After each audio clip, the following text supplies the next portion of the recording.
Largely, Italians drive wonderfully. I was astonished driving downtown Milan and everything. They don't, blinkers and lanes or suggestions, but everybody just avoids everybody, and it's actually, there's not a lot of beeping or horns or no expletives. It's just Italy was a wonderful country to drive in, other than that one experience with the trucks.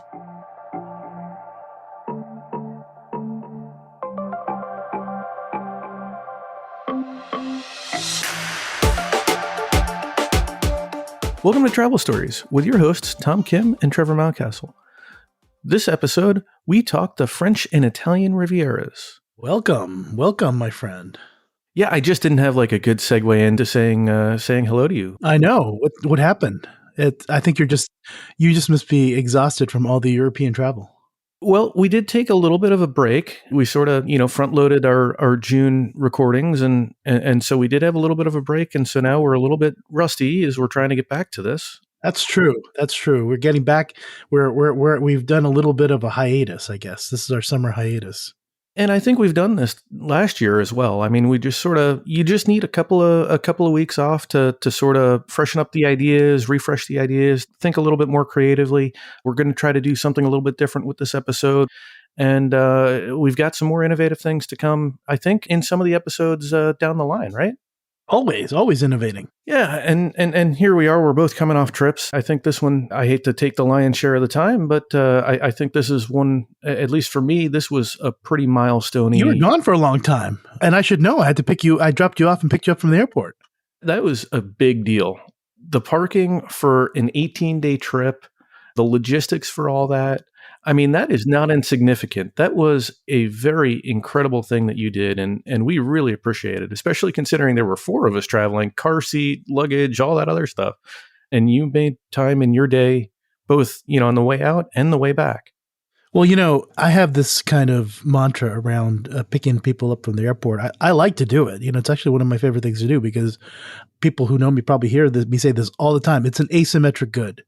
It's where the benefit to the person who I'm picking up is usually 10 times more than it is trouble for me just, taking them to the airport.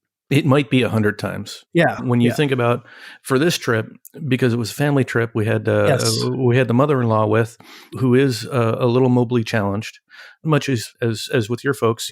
It's just harder to walk long distances, and so being able to get dropped off right at the terminal, door-to-door service, it's just, everybody who listens to this are probably very multiplier obsessed. So for me, it's the benefit or good multiplier, right? To be able to do something for someone. It's again that 100. It's 100x, right? 100x. 100x, and I will be paying you back some way or another for the rest of my life. Oh no, it's fine. It's fine. But I like banking those 100x friend points. But speaking of friend points, let's talk about some of this trip, because this is a long trip, 18 days, right? Let's talk about some of these numbers. This is a pretty impressive number of properties, points, etc. It's all of the above, right? It really is. And this was one of those kind of once in a lifetime trips. We go down this path of saying, oh, so many once in a lifetime trips, Maldives, all that other stuff. That might have to be a new drinking game, the once in a lifetime trip. It might need to be. I mean, miles and points allow us to do a lot of this stuff, far more than we should. But this one factored in a little bit more close to heart, because my wife's got an aunt that lives in Mougins, which is about 20 minutes from Cannes. My mother-in-law had wanted to get back out to the French Riviera to see her sister, and just to kind of go through old haunts that they had seen many years ago when she had visited her sister in previous trips. And so this was a big deal for the mother-in-law. It was a big deal for the rest of the family, because we've only got to see my wife's aunt a number of times, a short number of times, just a couple times. So I guess fair to say this is the pretty big family trip. There's a huge family focus on this last trip. Absolute family focus on this trip.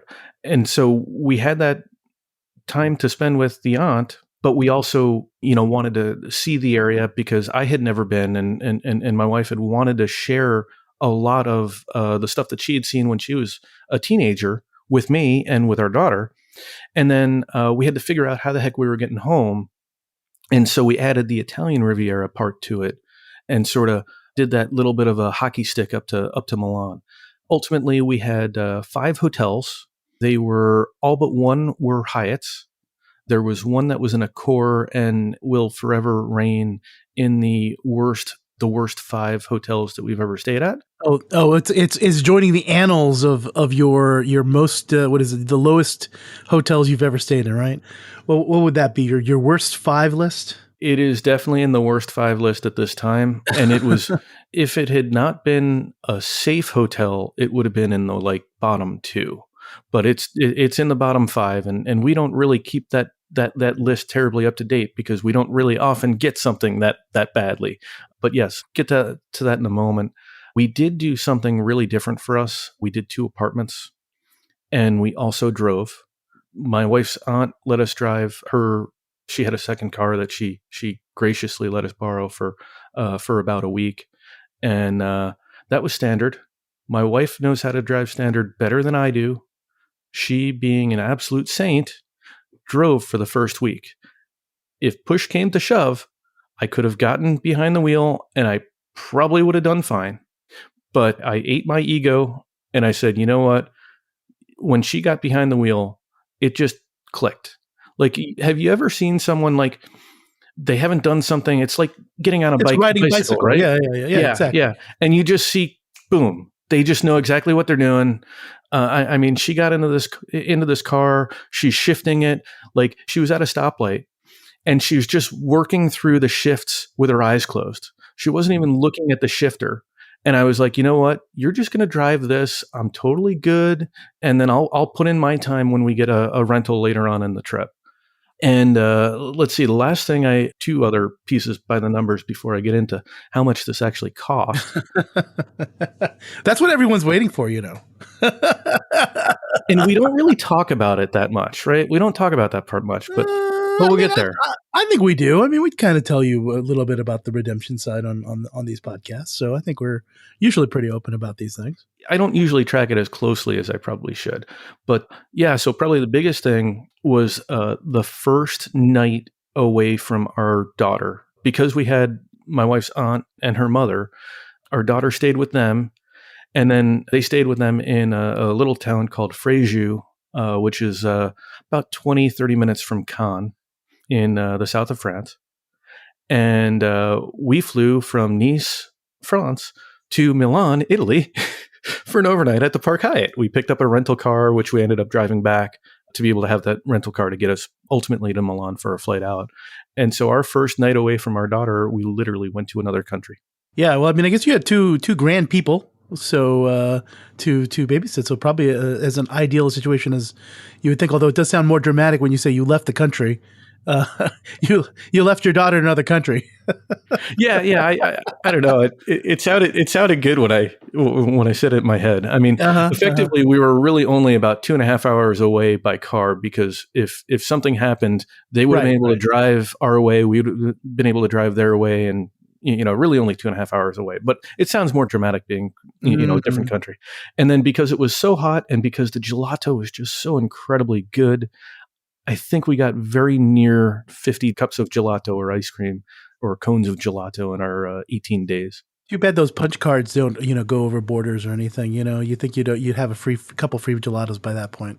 Oh my God. I wish we did.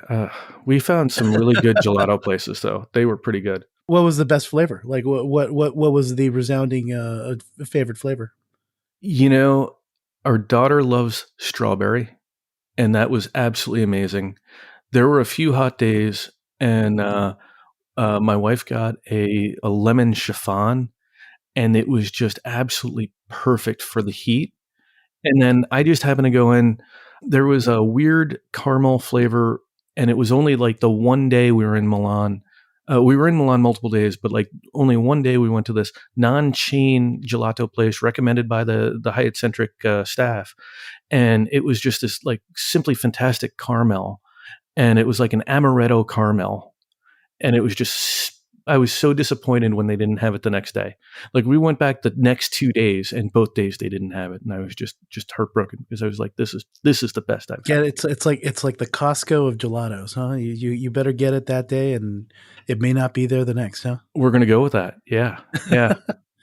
I'm with you though. I think fruit flavored gelato, that's the way to go in the summertime. Oh yeah. It's just so refreshing. Well, we've got some interesting numbers as far as what your hotels, your apartments, your rental cars, your number of gelatos eaten. Well, any other interesting numbers you want to go over? Well, let's go over the travel numbers, right? So this trip was just under 1,000,000 miles. It was 955,000 miles. We burned 244,000 miles, Asia miles, to fly British Airways from Washington Dulles outside of DC via London. We were supposed to go to Nice, ended up landing in Marseille. We'll talk about that later. That's an interesting one. You chose Asia miles, huh? I don't think I knew that. I didn't think I would have expected that actually. Well, so that's actually because if you remember last year, you were going to be with us, had booked going to, I believe we were going to fly to ARN. So what's that, Stockholm? Oh, to Stockholm? Okay. Yeah, we were originally going to fly to Stockholm in August of 2 years ago. I do recall that we were going to try to do a Finnair flight. I do remember that. Yeah, and so I had those left over from that because instead you invited us on the Voyager of the Seas and that okay, that cruise out of Copenhagen, and so I had to put those Asia miles to use. Otherwise, they were going to expire. They're going to expire. As it was, I had to fight like heck for them. So once we were able to negotiate, and I don't know if we extended them or whatever, we booked it last year. And like the second they were back in my account, I was like, that's it. We're booking something. We're just going to do it. And then I just figured out the rest of the trip from there.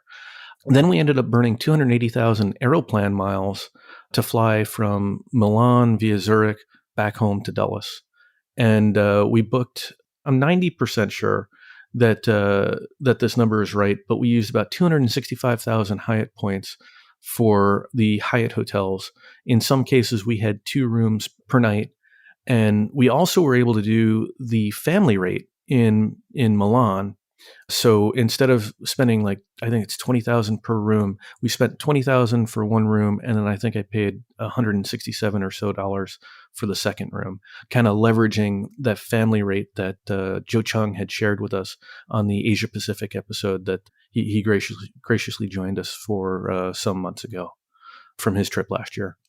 The apartments were different, and I'm not entirely sure whether or not it was better or worse. The experience, I think, worked out better because of the amount of space, but we spent about $1,967 on apartments. We had one apartment for 5 days in a place called Fréjus, which is near Saint Raphael, about an hour from Saint-Tropez and about a half hour from Cannes in the French Riviera. That apartment, and we'll talk a little bit more about it. And then the second apartment in Genoa was just 3 nights through Marriott Villa Homes and Villas, and the two experiences were just starkly different. But we pushed ourselves in our comfort zone. Yeah, how were they starkly different? I mean, I'm sorry to maybe skip ahead, but just kind of rather than bounce around, like what caused the difference? Well, so the Fréjus apartment. So first of all, I probably should have done a little bit better research in Saint Raphael and Fréjus. It felt very much like an Ocean City type experience, and when I say that, I mean it was very touristy, but we were like the only English speakers. It was like the place that the French go for their summer vacations. So basically, like a condo that you'd rent in Ocean City, except you put it in the French Riviera. Yeah, and it was good. I like it was luxury, I'll say. It had its own parking spot. We had a little outdoor area, a little outdoor deck. It was the first floor of this apartment or condo complex. Multiple bedrooms, but it was very European, it was very French, it was very tight. There was at least one time where I actually knocked my head on the wall trying to go into the water closet because the water closet was about 2 inches wider than the actual toilet. Wow. It was walking distance to the beach, though. It was less than a block away from the beach, which was absolutely amazing. We were about a half mile away from a boulangerie.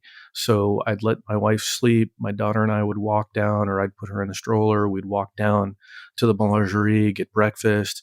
If my wife didn't want to sleep, then we'd all walk down. Then we'd just sit at the beach and have our croissants. So it sounds like, it was great because you got to live like the French live. And it was horrible because you got to live like the French live. Yeah. Well, I mean, I think I think it was probably a little bit more location based that was less than stellar, just because it was, again, very, very touristy. It was Mhm. actually probably one of the more expensive. I think we found the prices to be more in Fréjus and Saint Raphael than we did in Cannes and Nice. And then the other apartment was in Genoa, or Genova as the Italians, I believe, call it. That was good. It was like third or fourth floor. We had a dedicated parking space that required only 5K turns to get into and out of, and one spotter. Uh, there was a little bit of a The bat cave joys of parking in experience. in Europe, right? Oh yes, and it was a parking garage, no less. So Oh, you had the bat cave experience as well, well. you didn't get a Fiat 500 or something, or something that turns on a dime. Well, we needed room because we had four Oh, that's right. people and You did luggage. you did have your needs were a little bit more than that. Yeah, and oh my gosh, that's a story I didn't actually include. We'll include that in Goose and Gaffs at the end, or whenever we want to get to that. But the Skoda had, shall we say, a water problem. Oh, okay. Car troubles too. Nice. It's Yeah, but starting to sound like Clark Griswold and National Lampoons here a little bit. there were some shades of that. But to finish about the Genoa apartment, it felt true luxury. Proper Oh, wine okay. glasses, nice open space. The differences we found between the two apartments, the one in France had a lot of stuff. It was very IKEA-y, right? Like it had a lot of things that our daughter could pull down and potentially break or otherwise make us really nervous. It had a lot of very sharp corners that also made us nervous. In Genoa, the Marriott property, the Marriott Homes and Villa, this is like a Visit Italy or something like that, kind of like a larger company that owns a bunch of these. It was brand new. They had not as much of the kind of adornment, and as a result, it felt just like a much more safer space for our family. I guess in this case, the minimalist decorating style is more to your fancy when doing your European travels, I guess, instead of the kitschy French Riviera style. Yeah, yeah. I mean, and again, they still had like the nice wine glasses and stuff. It's just, it was not a lot of stuff below 3 feet.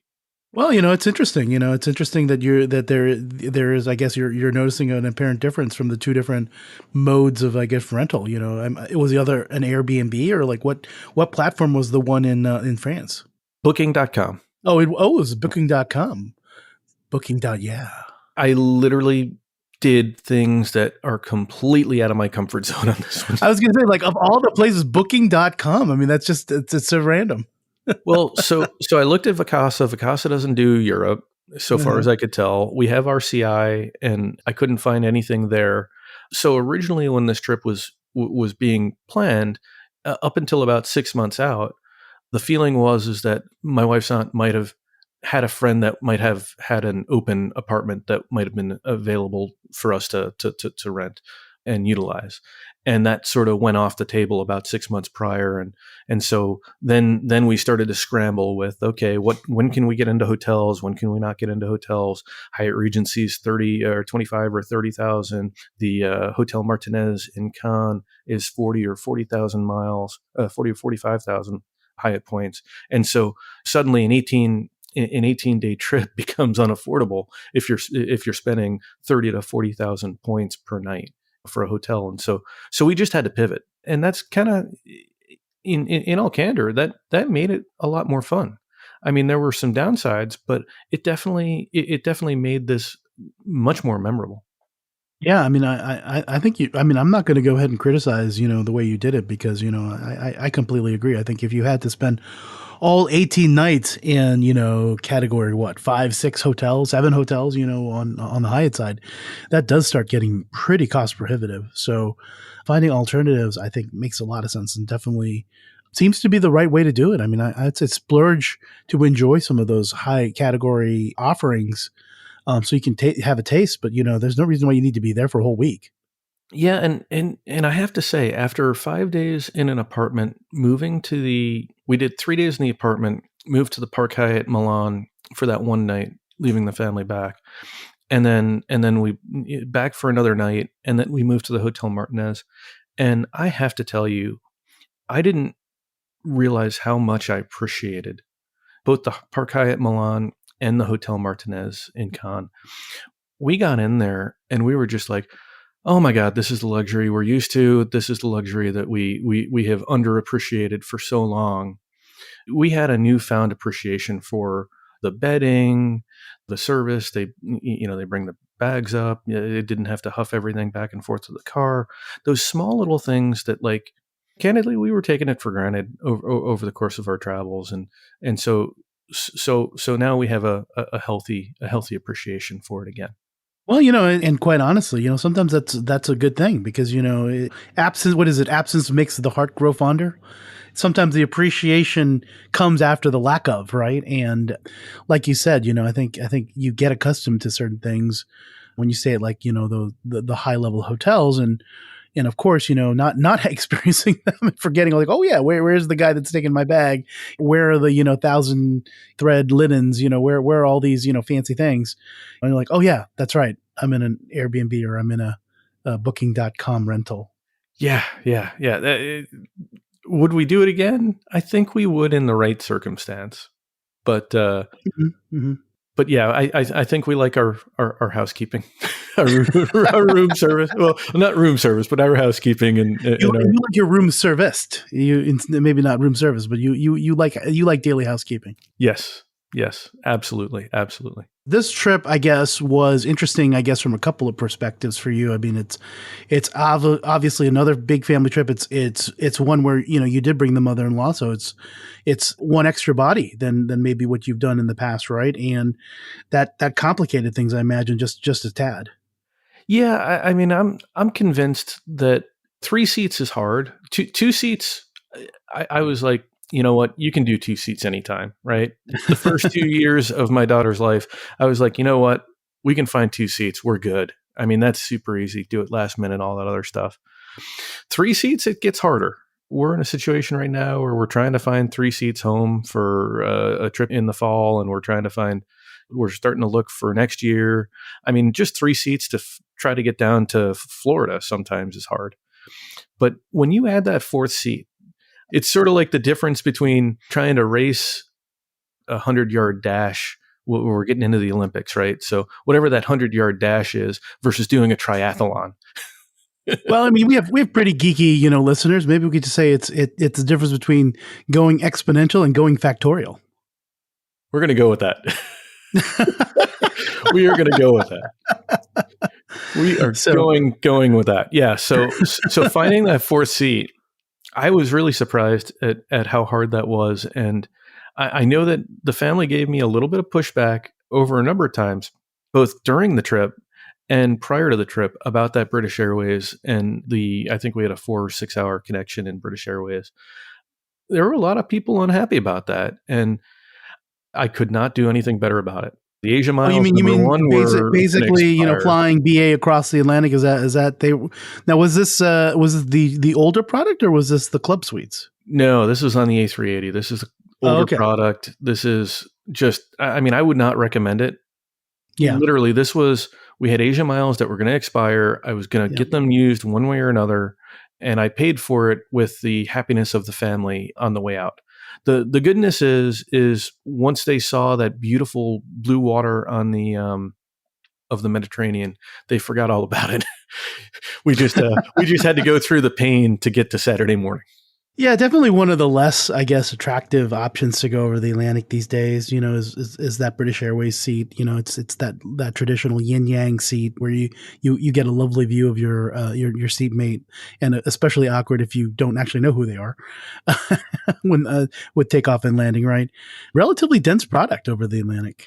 Yeah, exactly. And so for example, we got to the airport for departure, and my mother-in-law wanted simple. I was like, okay, so we can get a nice sit-down meal at the Chase Sapphire Lounge, and then we can somehow figure out whether we can get the wheelchair to go from one end of the terminal to the other. She's like, no, just send me to the British Airways terminal. You guys can do what you want and just meet me there. Well, we do that, And we're sitting down having a nice meal at the Chase Fire Lounge, and we get a text of saying, "Hey, you guys coming anytime soon?" And we're sort of like, we're like, I could have guessed that this is where this was going. yeah. And I guess I should have anticipated that. Yeah, I would say don't split up in these type of situations because you just end up giving yourself more anxiety than you really need. Yeah, and I think the problem for us was this is the first overseas trip in a long time that we good 5-6 weeks, and the prior one we didn't get the chance to do lounge hopping either, and or much lounge hopping, and so we wanted to try to go because we were going out of British Airways. We were like, oh, we can just stop into this lounge. We can get a glass of Tattinger at the Air France lounge, and ultimately we ended up doing the Chase Sapphire Lounge. Got our burgers.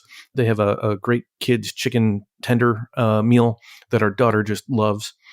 And then we just kind of hightailed it over to the British Airways lounge, walking the entire other end of the of course, of the entire terminal. length of Dulles Airport. Yeah, exactly. And it worked out well. And we came to find that they have a plated menu that they'll bring out to you. And so we were able to get my mother-in-law fish and chips, which she absolutely loves. And that's pretty common, right? For like the supper kind of service that they offer in the lounges for the people who are flying transatlantic business. Yes and no. I mean, so Virgin, the Chase Lounge, and now British Airways do that. I don't think British Airways used to do that, like before the pandemic. And I haven't been in there since I think you and I and many other, a handful of others were in that lounge for the Cathay Pacific nonstop to Hong Kong in 2018?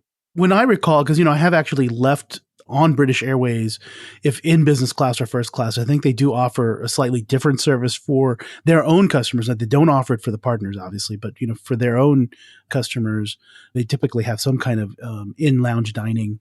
And it might just be a light buffet or something like that, but something slightly different than just the standard lounge offering, especially on those evening transatlantic flights. At least that's been my experience. And they did have the buffet, but they actually had a menu that you could order, which was very nice. And we'll be flying them in October, so I'm excited to try that menu out. But yeah, that splitting up, I thought it was a good idea. It was not a good idea. This is the thing is, when you have, and I'm going to speak for my mother, who is not that different in age, I think, than your mother-in-law, and also has mobility problems. They will say lots of things like, "Oh, don't bother," "Oh, this, that, or the other thing," but that don't believe them. They're lying through their teeth. Touche. Yeah. Well, and it made an interesting experience in the British Airways lounge, right? So yes. I completely forgot that the last trip that we took her on, my mother-in-law on, was also through London Heathrow. Except that one was on United, and we ended up going from United to a taxi. Well, this time it was apparently not as bad as the last time, but she had all that memory in her mind. And apparently it's very common for the wheelchair pushers to stop at random stopping points, talk story, all this other stuff. So by the time she made it to the lounge, which was after we made it to the lounge, well after we made it to the lounge, she was not in the best of moods. And she was like, I should have just stayed at the whatever the remote gate area, because I think we came into C gates and we came all the way back to A gates to go to the lounge because you had to go through whatever security and all that other stuff at Heathrow, flying in British Airways. And so I had been doing my research, and I was like, but we're going out of these gates. And she's like, if you say so. And so it wasn't until the guy comes and tells her, hey, it's time to go. And then we see her on the plane, and she's like, you're right. It was really a good idea to go to that lounge. I appreciated having a little bit of bite to eat. But I mean, those little things kind of change the experience. And I need to figure out how to do those better, because I don't think this is going to be, I know that there's going to be a Sydney trip or an Australia trip coming up, and I got to figure out how can we do this family travel thing better. And I apologize if we spend a little bit more time on this than we probably wanted to, but I mean, I think multi-generational travel is not something that we talk enough about. Well, and people have, like you said, people have different needs, and it gets complicated. Like, interestingly enough, we tend to do multi-generational travel a lot, but it's usually cruise ship related, and that has a lot of things, I guess, that kind of help buffer some of those friction points. That helps quite a bit, at least when you're on a cruise ship. But yeah, the actual transportation part. I mean, when you're having to deal with the old and the young and the in between, it does complicate the logistics quite a bit. Well, and it's easier with a cruise ship to stay together. In some Yes, cases, yes. like we tried in the beginning, we tried to stay together. Not this trip, but in previous trips, we tried to stay together, and the elevators just aren't big enough for 5-6 people in the luggage. Oh, you're right. Yep. Especially in Europe. Yeah, and so it really does complicate things. Yeah, I mean, I don't think I figured it out yet, and sometimes the hardest part is you have certain people who have opinions, and sometimes there's not the right opinions. Some people are being a little bit too optimistic about, I don't need a wheelchair. Yes, you do. And that doesn't help either. So I think it's the challenge you're experiencing is probably something that most families who happen to need to cater to multiple generations at the same time, especially in air travel. I mean, you're just lucky that also. I mean, you're doing it in premium class. I mean, it'd be far worse if you were in economy or some other class. Oh, that's so true. That's so true.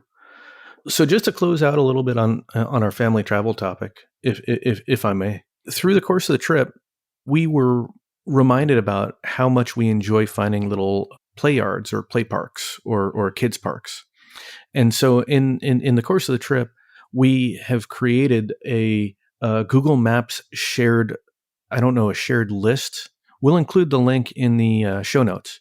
But essentially, what we found is there's a number of different play parks where some are better than others. I think we joked about it on the Madrid podcast episode, where we found this one nice little play yard area where our daughter could play in this nicely, kind of fenced in area, go on slides and everything. And we just sat at a cafe and enjoyed our gin and tonics while she played. And it occurred to me that maybe sharing those types of things might be helpful. And so we've created this. We've added a number of sites across this trip, as well as some of the previous trips that we've done. And as I said, we'll have that in the show notes for anybody else that wants to contribute. I think those are some things that Europe does really well, and it's easy to forget about them. So kind of sharing that information is important. Funny little story, in Nice, we found this one play park, big park. I mean, it must have been like 2-3 blocks long. And they had these little trampolines. And our daughter, she's never really jumped. It doesn't even occur to me on some of these things. And so she steps on the trampoline and she feels it. And then she's like kind of bouncing. And no joke, the first 2 or 3 days after we got home, she is jumping all over the house and still is jumping all over the house. She started learning that she could jump for better or worse, right? Exactly. But she was like, she started jumping on that trampoline and she's been jumping ever since. But like, it's those small little things. And it's like, hey, I will never forget that play that play park or kids park because of that experience. I mean, I think you bring up an interesting point, because I think, and we may have already touched on this during the Madrid episode as well, but parents in Europe have such a different culture, right, in terms of how they deal with kids and how they deal with play, right? And if anything, it feels like European kids are given far more leeway. I think that the kind of the helicopter parenting, regime or whatever, or method is far more American than you're going to find in Europe. At least that seems to be the case. And so, in some cases, yeah, going to some of these play parks is very much a tourist experience, because you are experiencing something that's very unique, regional, and specific to Europe, where clearly like something like a trampoline in a park would probably not make it in America for the legal reasons alone. So yeah. And we try to embrace that stuff. So we caught up with friends that live in Zurich, and come to find out that Zurich Airport has a B gates sky deck. So I think it opens at like 10 a.m. and you've got to go through security and stuff. They don't really want you to take big luggage or anything. We checked our bags, and we don't normally check our bags, but we really wanted to go to this place. So wait, so just to clarify, is this B Gates Sky Deck? Is it for everybody? Is it only for passengers, or is it for people who are coming to visit for the day? Anybody, Anybody? I Oh, don't okay. believe they actually require a boarding pass. Our friends just came in from their home. They live in Zurich, and they just came in for the day. So you're over the gates. You can see the planes boarding. You're like, if you're over a particular gate, they even have a monitor that shows you where that flight is going, the timing, etc. They have swings. They have trampolines. They have other kids experiences. They also told, although we didn't have the time to do it, they have apparently another sky deck on the E gates, which is where like the international stuff, the non-Schengen stuff goes. That's where we ultimately flew out of. And apparently they have a bus that takes you between the two. And what they'll do is they'll occasionally stop on the tarmac. So you can, like when a plane's landing or something, so you get a really, really unique view. I've only been on the tarmac like a handful of times. And so if I get a long layover in Zurich, that's something I'm going to put on my list. I don't think it's unique to Zurich. I mean, I think when you look at these, like, in the U.S., we're used to plane spotting areas to be, in parks or In-N-Out Burger or, some random grassy knoll somewhere. But, in other parts of the world, this is not all that uncommon to have these kind of public sky deck areas for plane viewing that are actually accessible to the non-flying public. Because, some people do find it interesting just to head to the airport and do a little bit of plane spotting. And I know in particular, I remember going to Narita, and I think Narita, I think maybe it's Terminal 1, has a lovely area with shops and a nice plane spotting deck that's fully accessible to people who are not ticketed passengers. And so I feel that this is actually a lot more common in certain parts of the world than apparently in Zurich and places like Tokyo, but maybe just a little bit foreign to us in America, where they're not. I guess these days there just aren't as many people that are interested in heading to the airport and doing plane spotting unless you're actually traveling. I think it's the security aspect that kind of limits some of that in the US. Yeah, I would agree, but at the same time, there's probably ways that the airport authorities can figure it out. I mean, they clearly have in Switzerland and Japan, but then again, you're right. They have very different security regimes, and they have different populaces with different threats and different types of things that they're trying to counter. So, I guess you can't say that every country deals with things in the same way. So true. So true. So where do we want to jump from here? Probably one of the things that I'd love to hear about is you went to two countries with which are actually quite known for their cuisine. I'd love to hear about some of your dining experiences. So the dining experiences wasn't where we, I think, did the best. I hate to admit it. I mean, I think we had a lot of pizza. I think we had some The fantastic aforementioned gelato. croissants. Yeah, the gelato.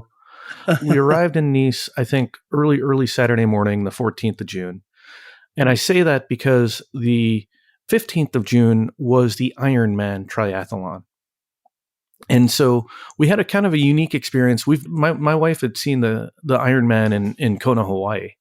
And she always spoke very, very highly of it, and was just like, "This is just such a cool experience to witness these incredible athletes." I mean, these are people that they went 18 hours. They swam, they ran, they bike rode.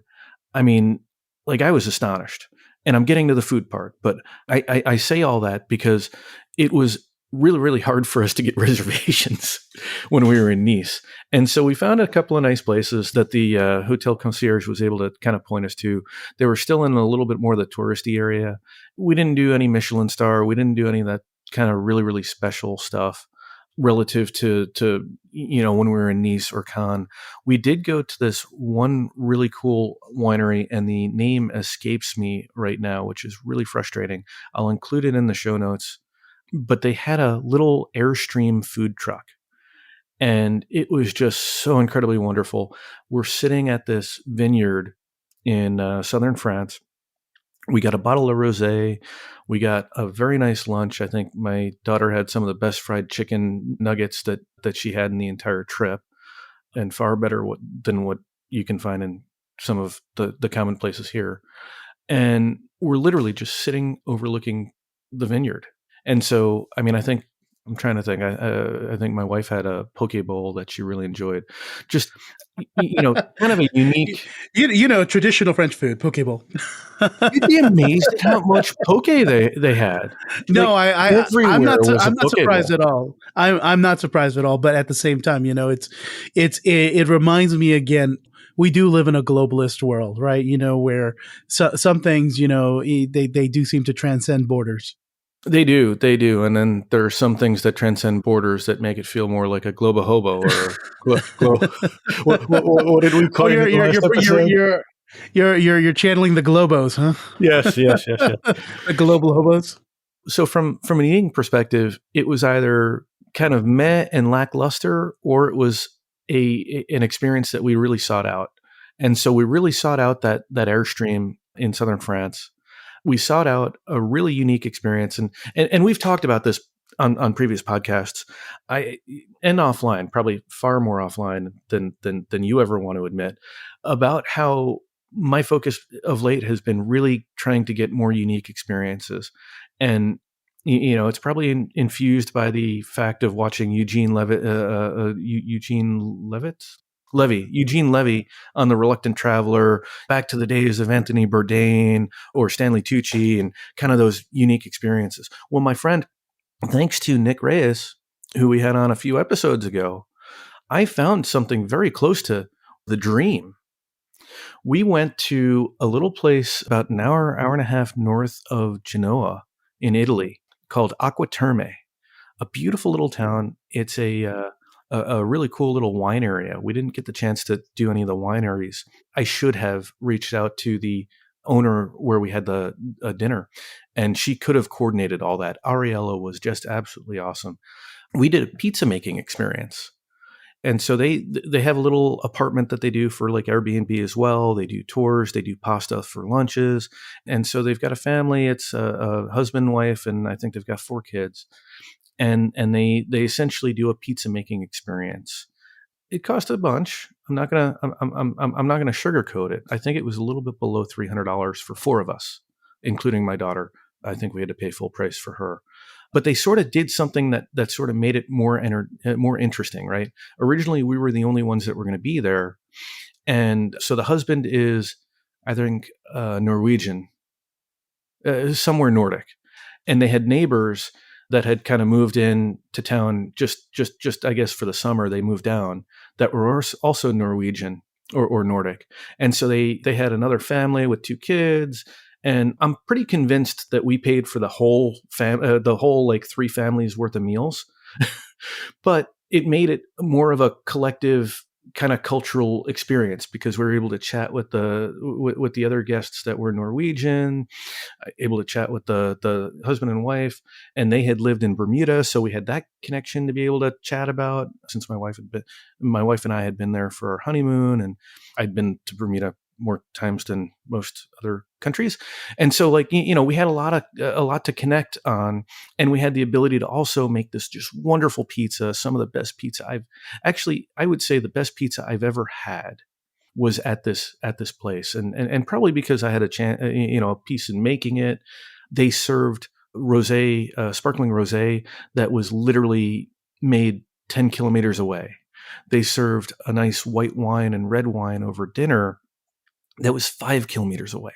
We're overlooking just gorgeous vineyards and just a gorgeous countryside. And it was like that experience that you see in like in a Stanley Tucci episode or a Eugene Levy episode.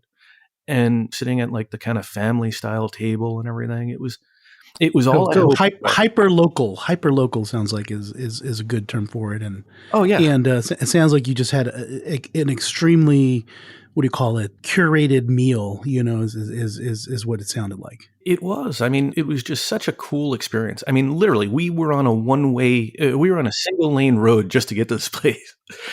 like I'm not going to say that everything you find on Eat With, that's the website, Eat With, WITH, is going to be like this.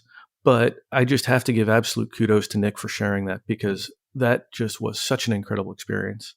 And then the other notable experience, we had a private tour, just the 4 of us, at a Parma factory in Mm. Parma Dairy, just south of Parma, Italy.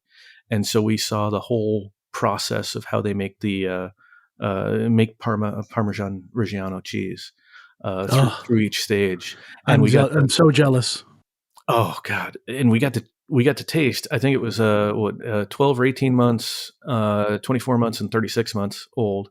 And then they threw in an extra. They gave us ricotta with some local honey. I've never had something so scrumptious than Hmm. ricotta with honey. Like I never would have thought ricotta, cheese, and honey would be. I mean, it was just incredible. Like it was one of those mind blowing things.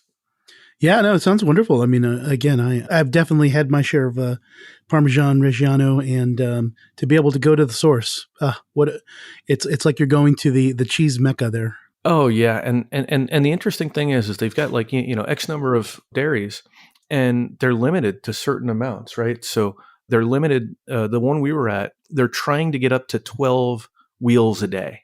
They're just at Hmm. five. Hmm. They're just at 10 now, but they're going to try to add another vat. And we watched them do the mixing. We saw the owner himself doing the mixing and all that other stuff, which was interesting.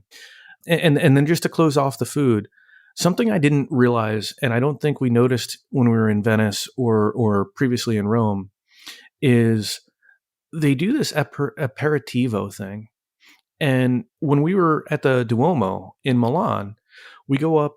So there's a handle on Twitter that we follow. They're friends. We've caught up with them in Chile and a number of other places. Pat and Mike. The handle is Pat Mike L, as in Lima. They had shared with us this department store just to the side of the Duomo in Milan.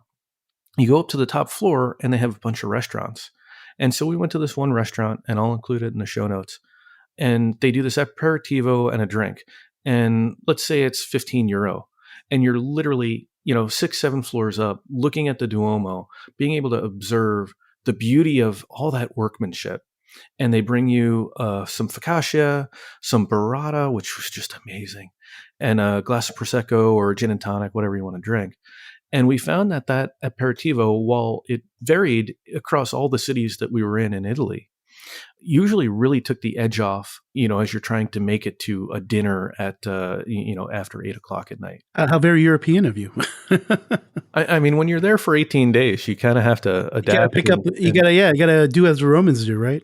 Exactly. Exactly. But I like that tip a lot. I definitely am one that in some cases do seek out department stores in foreign countries, and yeah, don't knock the dining in some of them, especially in places like Europe and Asia and other places where, some of those food options are among the best in the city. I wouldn't necessarily go to Macy's and seek out a restaurant, but in some of these other countries, this is probably a very smart thing to do. And this is not the first time we've done it, but this was definitely probably the best view we've ever had. Well, I feel like we've really covered a lot of the European lifestyle, and I feel like we got a good sense of kind of some of the highlights of those experiences that you were looking for. Can you kind of give us a little bit of a summary of like how you felt about the Riviera? I mean, I think one of the things that kind of strikes me is, especially for those who haven't been, what were your thoughts about the different communities there? What were some of your favorites, and which were some of the ones you could skip? So I think Nice is one of those that I can't wait to go back to. Partially because I think that Iron Man was just such a cool experience, and some of the play parks were just so good. But it's very walkable, so walkable. So much of the Riviera, the French Riviera, is just so flat and walkable, and we love to walk. We love to people watch. Nice didn't have great beaches. They literally have very rocky beaches to the point where some of the beach clubs had like ropes that you kind of grabbed to be able to walk up on like a little bit of a carpety thing to be able to get to your lounger. I mean, because it's literally you're walking on rocks. So had the most beautiful water, but not the best beach. Cannes, we really, really loved. Very walkable, a little bit of construction that they had going on because it was, after their big Cannes, film festival and everything. So I guess they were trying to just get a little bit of construction going in. The beach club for the Hotel Martinez was was not fully functional when we were there. However, I mean, literally across the street from the Hotel Martinez, you had the beach club a little bit to the right, and then you had a public beach to the left. And so we actually spent time in the public beach, and that was just wonderful. Just such a beautiful area Cannes was. This Frejus, Saint Raphael, a little bit of a weird little kind of French you know purely French touristy area. We went to Saint Tropez, which is well known as one of those lots of yachts and everything. We got to see a yacht dock, which was a lot of fun. Seeing how like all the different crews around. So you've got the crews on each of the yachts that it's going in between, and the crew on the yacht that's coming in, and they've got the fenders and everything. It's a very interesting choreography to watch. That sounds like the boat geek was geeking out. Oh, I was totally geeking out. Totally geeking out. And then we also got to a number of wineries. We got to the Chateau Minuti over near Saint-Tropez, which was wonderful rosé. We went to that chateau that I will put in the show notes that has the Airstream trailer food truck, which, again, an amazing experience. And just one of those sorts of very relaxed things that like we were searching for. And then we also went to Chateau Rosaline, which is got a little bit of I guess a medieval chapel and wonderful wine. So I'm hearing a lot of France, but does that discount the Italy, or is it still coming? It's still coming. It's still coming. So Chateau Rosaline has an interesting uniqueness to it. There's a chapel, and there is an actual mummified body of, I believe I think it's Saint Rosaline, and you can literally see the mummified body there. And then they have some beautiful alfresco artwork on the walls that they that they unearthed after doing renovations. But you don't really expect to see a mummified body, and so that was interesting. And like I said, the wine was good. They do steel barrel and oak barrel, and when you do a tasting, you can tell the difference. And I suppose you can always tell the difference, but it's just interesting to taste the difference in a rosé. Moving to Italy, Genoa, we found was interesting, very, very altitudinally engaging, I'll say. We did like a little very vertical city or something. Is that vertical city? Yes. So we did seek out one of the Stanley Tucci places for some focaccia, which was wonderful. We did like a nice little like kids interactive area near the aquarium. So needless to say, though, they had a wonderful road, and they did have an elevator, which we found our last day there. And I was like, oh, I wish I'd have known this, because that was one place where my mother-in-law was just sort of somewhat limited. We were only there for 3 nights, and so we only had really one day to explore. And then the other day we had gone up to Acqua Terme, which was a beautiful little sleepy town. I mean, I say sleepy, I don't want to offend anybody, but it was a small little town. They had an aquifer. We didn't see the aquifer. We went around looking for it. We found a nice little play park that our daughter played in with other kids, and had a nice bite to eat, and then went to our little pizza thing. Parma was a really fun little city. If the hotel had been better, we probably would have stayed 2 nights, but just a very, very walkable, fun little college town. I mean, I guess I didn't think of a city with the reputation of the home of Parmesan Reggiano cheese being a college town, but it really was, and it was vibrant, and it had just that kind of nice feel, and very, very walkable, very flat, and very walkable. And then Milan, we just love Milan. We've always loved Milan. The Hyatt Centric is in the business area, so some of the restaurants really close by closed down on the weekends, which was a little bit disappointing. So we had some nice restaurants on Friday night, and then Saturday night they were all closed. So we didn't get to try out a couple of places that we wanted to see. We also ran into an interesting challenge in Milan. Our big touring day was Saturday, I think it was the 29th of June. And that happened to be the day that the Gay Pride Festival and Gay Pride Parade was going on. And they sort of circle I guess there's a fairly circular path that they take that ended up being between us and the Duomo. And so we tried to take an Uber, And the Uber was supposed to be like 20 euros. It took us an hour with the Uber. He was getting turned around every which way. And so they ended up like changing it to like 100 euros.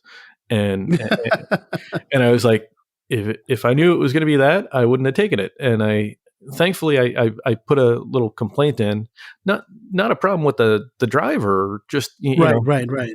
and I feel bad for the driver, but like Uber should have the You think they'd have the intelligence to look at the street and realize, hey, this is a little abnormal here. We're not going to be able to charge you the normal price. Exactly, and so since they didn't, they made it right, but definitely made it for an interesting experience. I mean, those types of festivals just bring out a lot of people, and it's really cool to see. It's just less cool when you really actually need an Uber to be able to get you there versus like if it was just just my wife and I and daughter, we probably would have just walked all of it. But we really had to take that Uber. We ended up taking the metro back, which actually worked out all right. I probably should have just done that the first time. But that's one area that I have a blind spot on.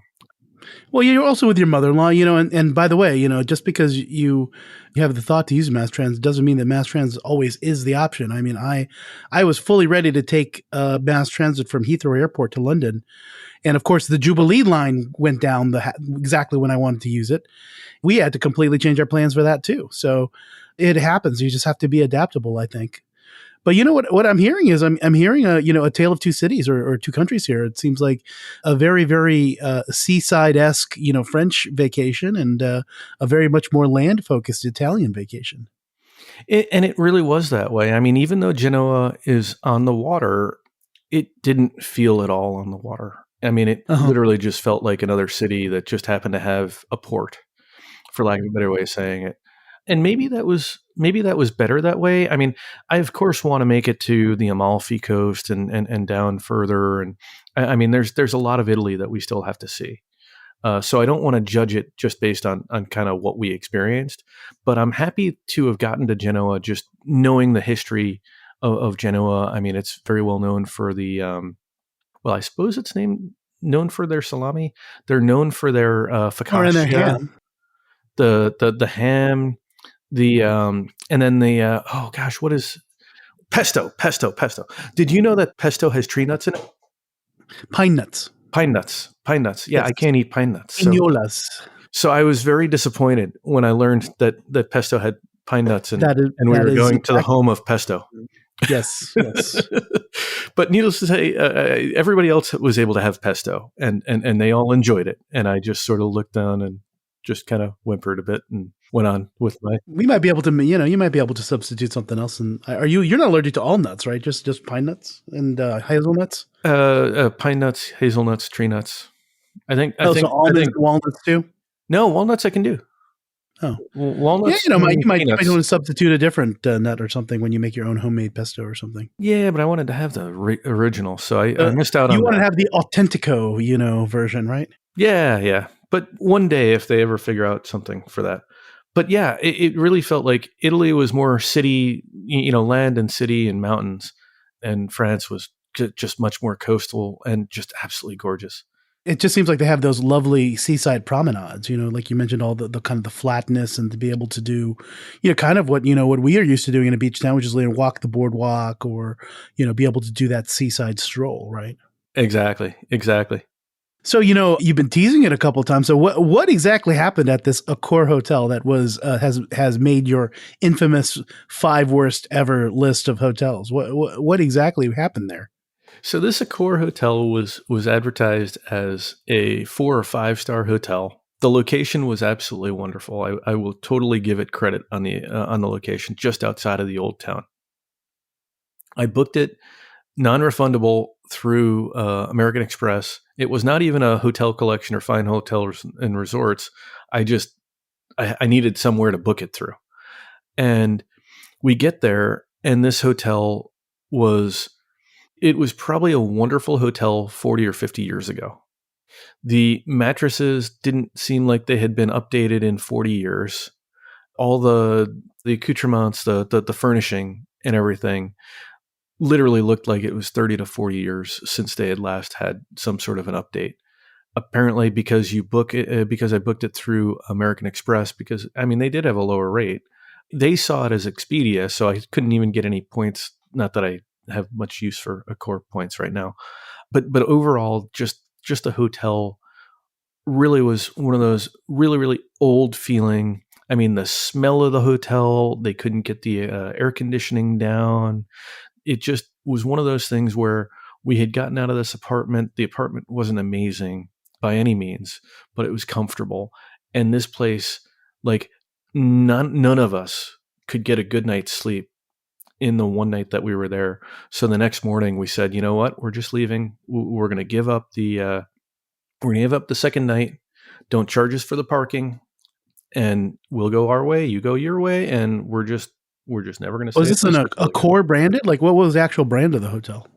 Was it an Ibis or was it a what are those brands that they have out there?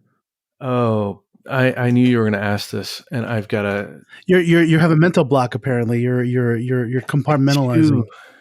I do have a mental block. It is the Mercure Oh, Parma. okay. It is a Mercure or A Mercure Mercure hotel. Yeah, Parma okay. Centro Stendhal. Sounds like a place where the Griswolds would stay, right? I don't know, but if you look at the website, I mean, they have nice fluffy pillows on top of the beds. These pillows were sadder. These pillows were sadder than like Linus's pillow. I mean, everything about this hotel, like the pictures made it look. It's almost like the pictures just like inflated air into everything Mm-hmm, to make mm-hmm. it look a little bit more airy, more fluffy, more modern, and it I just guess was the not. AI did a really good job of enhancing the photos. Yeah, pretty much. Unfortunately, so that was really the only hotel that really let us down. That was the only lodging that let us down. And thankfully, because we've got all the Hyatt points and everything, when we got in there, we went to dinner, and over dinner, I presented a pivot, and the family agreed with the pivot. We said we were gonna get up, we're gonna get a nice little breakfast on the way. We're gonna go to the Parma Parma Dairy, do the tour, and then we're just gonna go straight up to Milan. And I was able to book us in the Hyatt Centric for an extra night. And by the time we got to the Hyatt Centric, the AC was blasting in the rooms. Everybody was happy. This was one of those pivots that was just the exact right call, and was able to drop the car off a little early and save a little bit there to kind of recover a little bit of the loss on the hotel. Yeah, gotta love good hotel AC, especially in the summertime. Can't beat it, and honestly, can make or break a stay. It can. And the bedding of the Hyatt Centric was absolutely wonderful. It felt very Asian focused, and I noticed the Asian or the clientele seemed to be, I would say, noticeably Asian, like not exclusively Asian, but there was definitely a fair bit of Asians at that hotel. They're known to travel. Yeah, Asians. no, I'm not complaining. But like it felt like they were really catering to that demographic, and I happen to like Asian hotels anyway, so like it worked out Well, really well for us. Hyatt is a lot stronger in Asia than it is in Europe. They So absolutely are. I wouldn't be surprised if their brand equity in that region is kind of extending to those vacationing Asians that know and love the brand because of hotels in Japan and Taiwan and Korea and everywhere else. Well, and the fact that a hotel, while catering to that demographic, sort of emulates some of their counterparts in Asia. I mean, Mhm. that's sort of what it felt like with the bedding and with some of the accoutrements. I would recommend it. It's in a business area. It's not that part's not amazing. It's about a 10-minute walk from the main train station, and probably about a 20-minute walk, más o menos, to the Duomo. Park Hyatt's great as well. Love the Park Hyatt, but it's more than twice the price. And I realize we're getting a little bit long here, but I wanted to share a couple of kind of experiences and then some goofs and gaffs. So we drove. We rented a car. It was a Skoda SUV hatchback. I was able to somehow get a upgrade. I don't know how I did it, other than the fact that the previous car that they gave me just didn't seem to. They sort of looked at me and they're like, "Yeah, you need something bigger." And I'm like, "Okay, fine. I'll go with it. I'll go with it."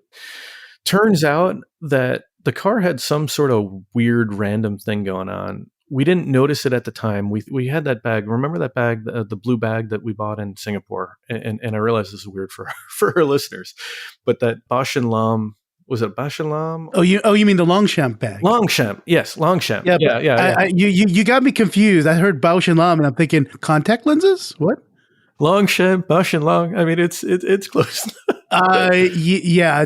Well, I don't know. Anyway, So we had this Longchamp bag, and we had thrown because we're maximizers. I'll say we had thrown some drinks in the bag from the lounge, flying out of Nice into Milan, and so we had all these drinks in the bag, and we threw whatever like the waters that the Park Hyatt Milan had. Not trying to be cheap, but just trying to be efficient. And my wife puts the bag down by her feet, and when we pull the bag out at some random point, I guess when we got back to France, it's all wet on the bottom. And she's like, "Oh, that's weird. Must have just been condensate." And we didn't think anything of it. Well, we get back into the car a couple of days later, and my mother-in-law is with us, and she's like, "There's a puddle. There's like a pool in the back here, in like the back seat passenger side footwell, to the point where it's like over her feet, like in her shoes." And I'm like, "What on earth happened here?" Like, we didn't notice this. And then my wife notices. She's like, "Yeah, it's actually pretty wet up here." And I'm like, "It's all dry here. I didn't," So we know we have no idea what happened to the car, right? Like, we noticed this after we left the Cannes, the Hotel Martinez in Cannes. I don't. was it just like a leak or something, or did they leave a window open? Maybe we don't know. and it rained? My assumption is that like the window was left open or something. I don't know if it was the Hotel Martinez in Cannes that did it, or if this was what we got like from the rental car and we just didn't, or the rental facility in Milan, we just didn't notice it because we didn't have somebody sitting in the back. But that was a very unique experience that we did not expect, to the point where we were literally with a little cup bailing water out. It was that much water. So we found like a little hill, and to get it to one side. And at one point, my mother-in-law is scooping the water out by the cupful, which is kind of a weird thing. So no idea what happened there. They didn't end up penalizing us at all. Water under the bridge, or I suppose under the seat there. Yeah, the dad jokes are not getting any better, by the way. Yeah, no, I know. We're getting a little long in the tooth here. So driving in France, the French are more aggressive, surprisingly so. And so we got flipped off a few times. Not entirely sure why. Stupid Americans. Yes, exactly. In Italy, it was literally the tale of two cities, or the tale of two countries. Driving from Milan back to France, no problems, no traffic. Everybody was really courteous. Everything was fine. It took us 6 hours to drive from Cannes to Genoa, which should have only been about a 2.5 hour drive. And that was because of numerous accidents, construction that got us down to, sharing tunnels. At one point, because I guess of an accident, at one point we were all stopped for like good 30 minutes. Then we get going and we go to 2 lanes, then we go back to 1 lane. And there's this Polish truck that is literally blocking both lanes. Like, some people were going out to a rest stop and then coming back in like a couple hundred meters ahead. And people behind me are beeping at me. And I'm like, well, I'm in 1 lane. This Polish driver is in both lanes. And then I get a big truck to my right in, the right lane. And I try to go past the Polish truck and he blocks me.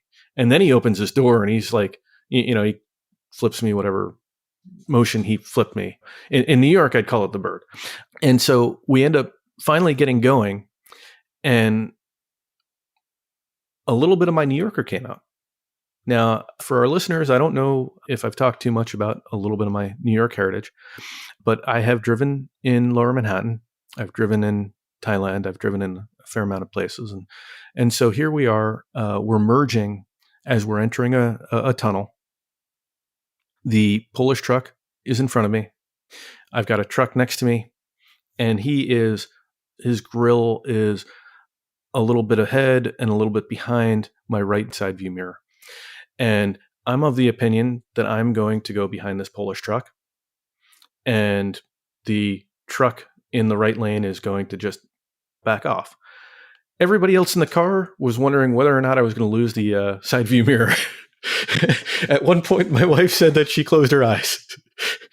The truck in the right lane relented.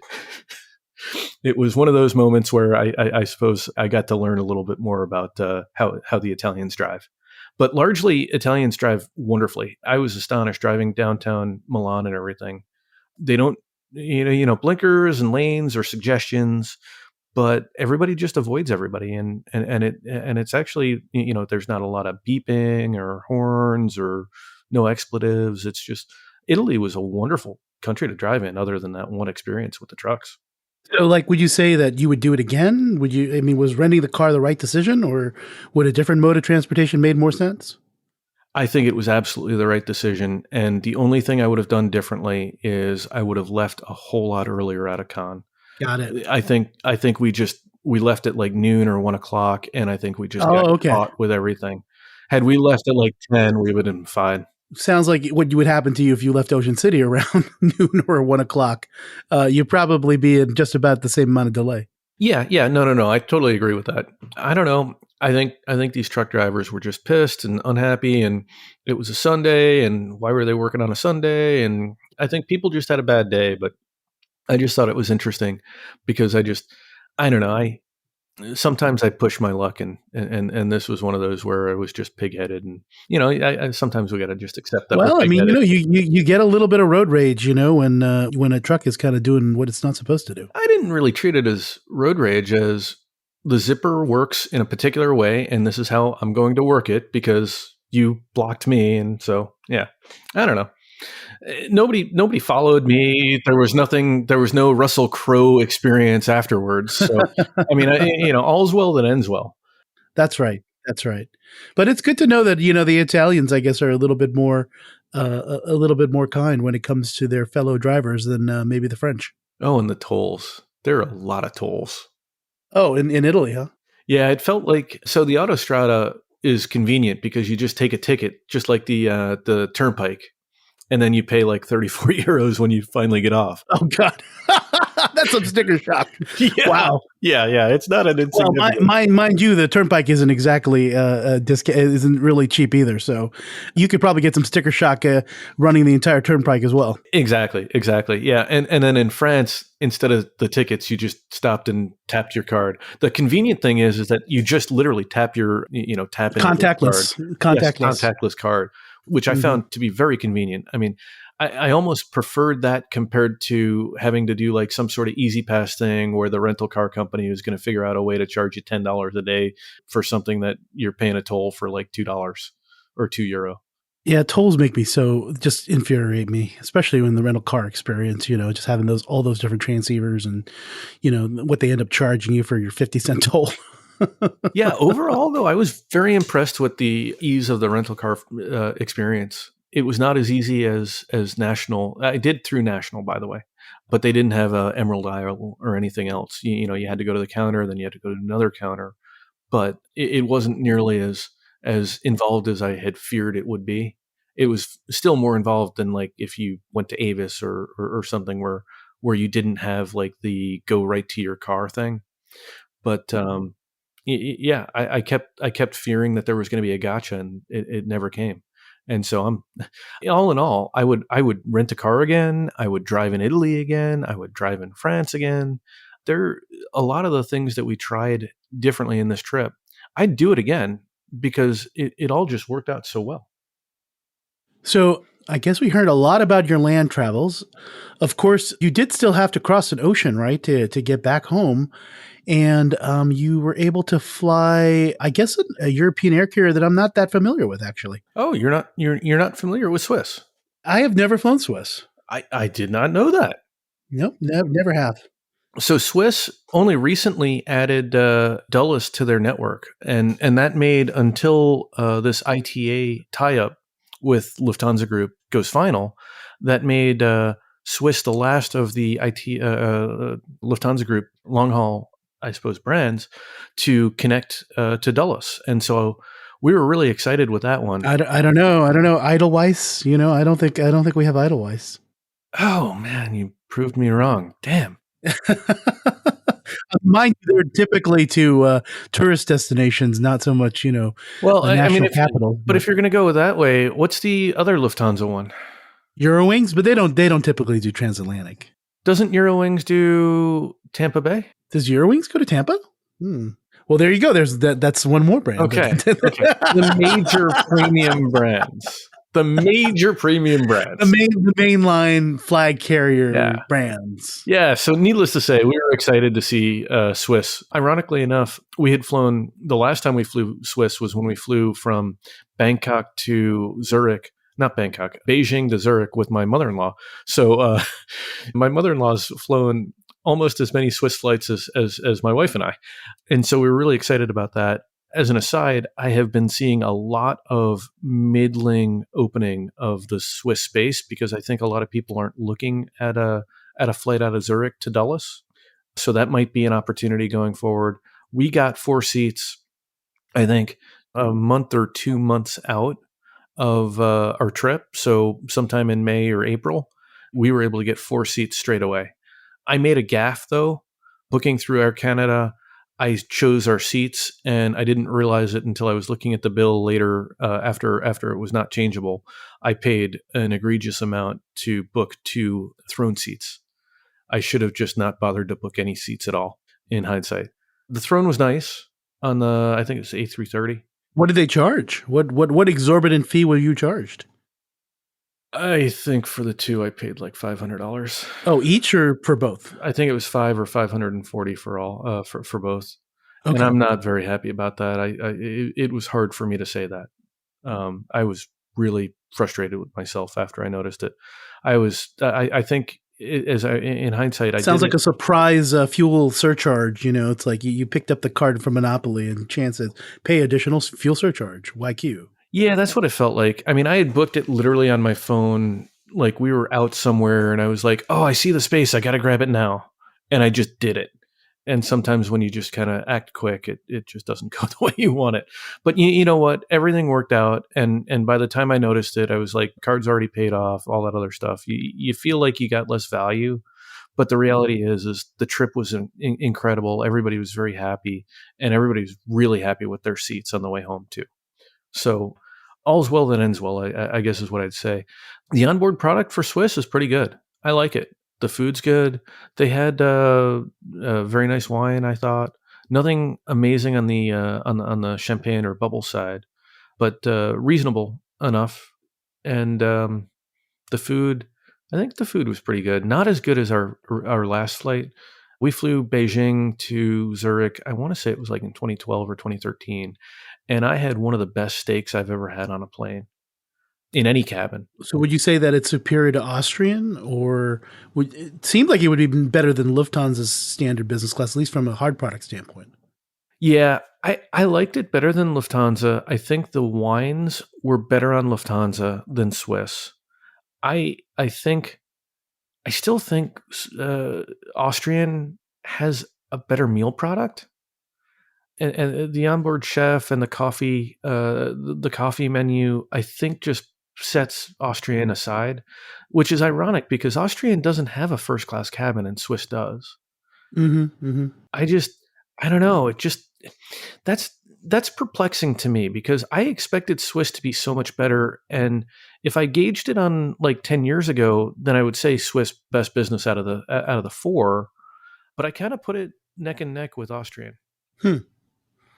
Yeah, that's interesting. Yeah. And wouldn't surprise me completely because, not having been to Austria or Vienna or flown Austrian either, I guess I'm rather behind on my Lufthansa group carriers. I don't think I've flown Brussels Air either, but for that matter. But in any case, we're going to have to add some of those to the list, my friend. The interesting thing about the Swiss lounges, so I'm a little bit spoiled, right? The Lufthansa lounges. No, really? Are you spoiled?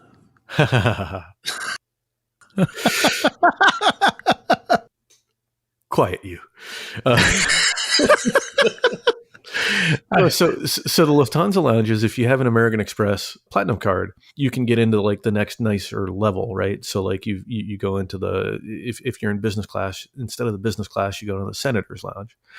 In with the Swiss lounges, you don't really have that choice.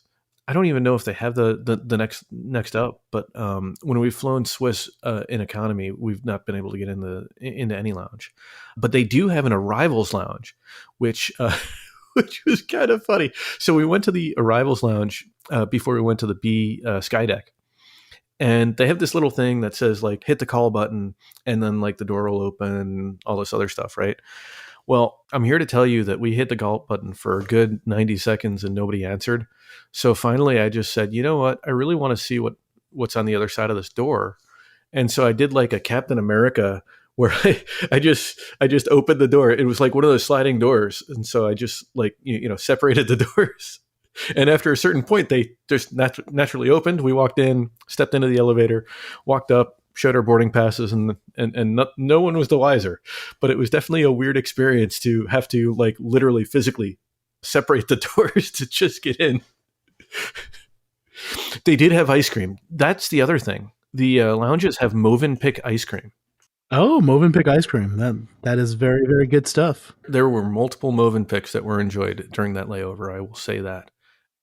So the one thing that since we're doing such a great tour of all these LH Group places, I did notice there's one place that LH Group does not fly. Oh, where is this? Melbourne. You're right.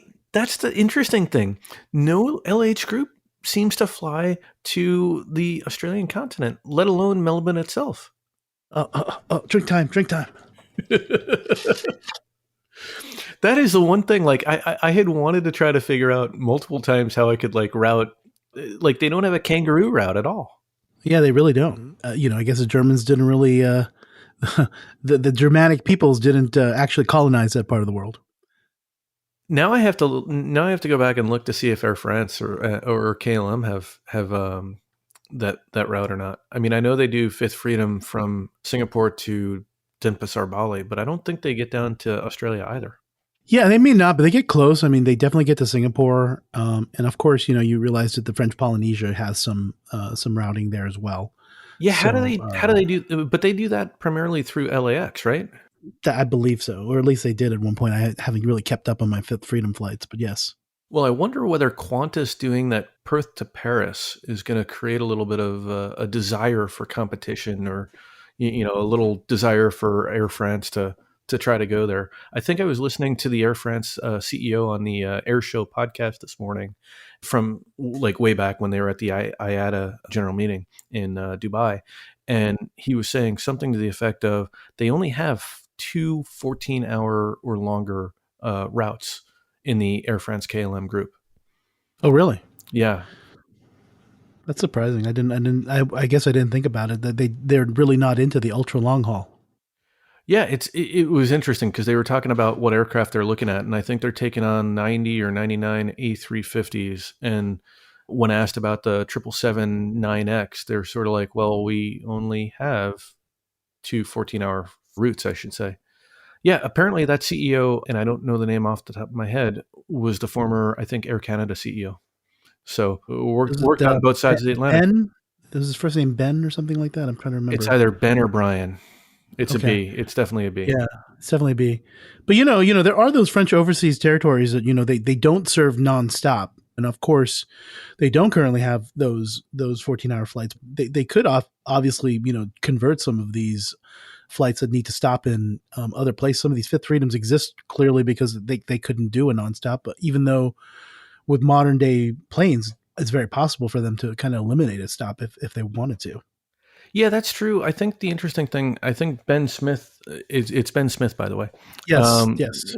Had said was that I guess Paris has the most O&D of any, or most tourist focus. Like most people want to go to Paris or France in general. Mm-hmm. They get something like 100,000. Is it 100,000 a year? That's too low. Yeah, maybe it's a million or 10 million or something. I'll have to go back to that podcast. The Air Show podcast, by the way, if anybody hasn't listened and is any bit of an air an AvGeek focus. It's very, very good. It's got Cranky Flyer. It's got, and we probably talked about this in previous episodes. It's got John Osterauer and Brian Summers, and they bring an interesting industry view, and they're really geared toward industry, which is kind of fun for I think me, and I don't know if you've listened to it yourself. Well, I kind of needed to, just because you just kind of name drop this podcast every other episode or so. But so I did finally listen to it. It is a very interesting podcast, and it does provide that industry perspective, which is nice because I'll be honest, we enjoy doing a little bit of Monday morning quarterbacking. What would we do as CEO of XYZ airline all the time? We have our opinions. And sometimes it's not that different, I feel like we could go on that show and probably hold our own. But yeah, but that just closing the loop on that. Yeah, it would be interesting to see Air France at KLM Group start serving some of their far flung former colonial assets nonstop, because in many cases that's where you see a lot of these interesting fifth freedoms all over the world, right? It's because they are not doing nonstop Amsterdam to Bali, or nonstop Papeete to Charles de Gaulle, or nonstop New Caledonia, Noumea to Charles de Gaulle. And it also opens up opportunities for those of us that can read award charts. especially for those places that are very close to Australia, which hopefully I don't know what the political unrest situation is in New Caledonia these days, but that is not very far flung from the Australian shore. Yeah, and not to further go on that tangent, but I'm seeing a lot of Fiji 1 or 2 seaters coming up every so often as I continue to look for that Australia flight or Australia trip. So just sharing that for those that might be interested. Well, I think we've gone on a couple of tangents. I think we covered a whole lot. 18 days worth, apparently. It feels like 24 days when you factor in the tangents here. Yes. Well, that's the show. Thanks for joining us, and we hope you enjoyed listening. If you've enjoyed this episode, consider becoming a Milenomics Patreon member and get even more access to in-depth miles, points, and travel content. Until then, we hope your next story is a travel story.